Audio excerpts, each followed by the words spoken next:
నిమ్మకూరులో చంద్రబాబు మాట్లాడుతున్నారు. లైవ్ లో చూద్దాం. రాబోయే 20 సంవత్సరాల్లో చేసి చూపించగలిగితే అది ప్రపంచానికి మనం ఇచ్చే నిజమైనటువంటి ఒక విజన్, ఒక సొల్యూషన్. మీరు ఒక్క విషయం గుర్తుపెట్టుకోవాలి. 1991 వరకు మన రోడ్లు బాగలేవు, చూసుంటారు. ఎన్టీ రామారావు గారు వచ్చినా ఇంకొకరు వచ్చినా ఆ రోజు మనం అవలంబించిన విధానాల వల్ల సంపద సృష్టించలేకపోయాం. వచ్చిన ఆదాయం సంక్షేమ కార్యక్రమాలకి కాస్త కోస్తో అభివృద్ధి ఖర్చు పెట్టేవాళ్ళం. ఫస్ట్ టైం ఇప్పుడే మంత్రులు చెప్పారు, నేను టెక్నికల్ వర్డ్స్ పోవడంలా సంస్కరణల ద్వారా రోడ్లు వేసాం, సంస్కరణల ద్వారా కరెంట్ ఉత్పత్తి చేశాం, సంస్కరణల ద్వారా కాలేజీలు పెట్టాం. దానివల్ల ప్రైవేటు వ్యక్తులు డబ్బులు తీసుకొచ్చారు, కాస్తో కోస్తో యూజర్ ఛార్జెస్ కలెక్ట్ చేశారు. బ్రహ్మాండంగా రోడ్లు వచ్చాయి.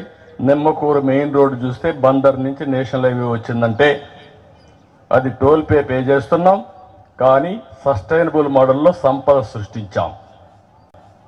ఇప్పుడు నేను ఆలోచించింది ఏంటంటే ప్రభుత్వమే పేదరిక నిర్మూలన కోసం చేయొచ్చు, చేస్తున్నాం కూడా. ఇప్పుడు మన ప్రభుత్వం ఉంది, ఇక్కడ 10 రూపాయలు మీకు ఇస్తుంది, 100 రూపాయలు మీ దగ్గర నుంచి లాగేస్తుంది. అంటే ఇంకెప్పటికీ మీరు నిరుపేదలుగానే ఉంటారు. మీకు తెలియకుండా 10 రూపాయలు ఇచ్చినప్పుడు 10 రూపాయలు వచ్చిందనుకుంటారు.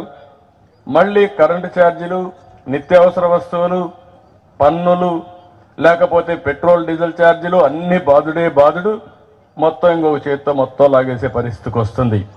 నేను ఆలోచించేది ఇది కాదు. సంపద ద్వారా వచ్చిన డబ్బులు నిరుపేదలకి 15 రూపాయలు ఇచ్చి ఆ 15 రూపాయలు 100 రూపాయలు ఎటు చేయాలి, 100 రూపాయలు 1000 రూపాయలు ఎటు చేయాలి, 1000 10,000 ఎటు చేయాలి. తద్వారా మీరు కూడా సంపద ఎట్లా అనుభవించాలో చేసి చూపించాలనేది నా యొక్క నినాదం. మీకు అనిపించవచ్చు కష్టపడితే నువ్వు చెప్పేది నాకు నేను కూడా చేయగలుగుతాను కదా అని. కాదు, నిన్ను శారీరకంగా కష్టపడమని నేను చెప్పడంలా. ఆరోగ్యం బాగుండాలంటే ఉదయం 1 గంట లేసి వాకింగ్ చేయాల్సిన అవసరం ఉంటుంది. ఏ వయసులో ఉన్నా ఎంత పెద్దవాళ్ళైనా అది తప్పదు. అంటే బాడీ ఎప్పుడు కూడా శారీరకంగా ఫిట్గా ఉండాలి. ఇంకొక పక్క ఎవరైతే ఎప్పుడూ పనిచేస్తూ ఉంటారో మైండ్తో, మైండ్ అండ్ బాడీ ఫిట్గా ఉంటే మీకు ఏ ఇబ్బందులు ఉండవు, జీవితంలో ఎక్కువ రోజులు బతుకుతారు.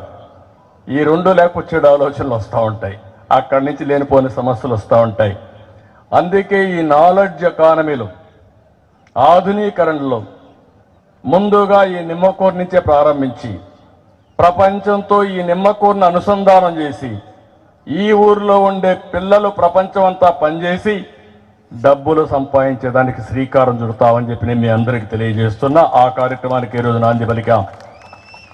ఈరోజు పెద్ద పెద్ద వర్డ్స్ అని నేను మాట్లాడడంలా. ఈరోజు చాలా మంది ఎన్ఆర్ఐలు ఉన్నారు, చాలా మంది డబ్బులు సంపాదించే ఉన్నారు. ఈ ఊర్లో ఒకసారి ప్రొఫైల్ చూస్తే మొత్తం 439 కుటుంబాలు. దీంట్లో ఓసీలు 140 కుటుంబాలు, బీసీలు 169, ఎస్సీలు 102, ఎస్టీలు ఒక 8 మంది. మొత్తం పాపులేషన్ 1818. వివిధ కమ్యూనిటీస్ ఉన్న కమ్మాస్ ఉన్నారు 160 మంది, కాపులు ఉన్నారు ఒక 80 మంది, బ్రాహ్మిన్స్ ఉన్నారు ఒక 24 మంది, గౌడ ఉన్నారు ఒక 240 మంది, కుమ్మరున్నారు 90, చాకలు 40, మంగలు 8, నాయ బ్రాహ్మణ్ 4, ఎస్సీ మాల 212, ఎస్టీ ఎరుకల 23. మొత్తం ఓట్లు కూడా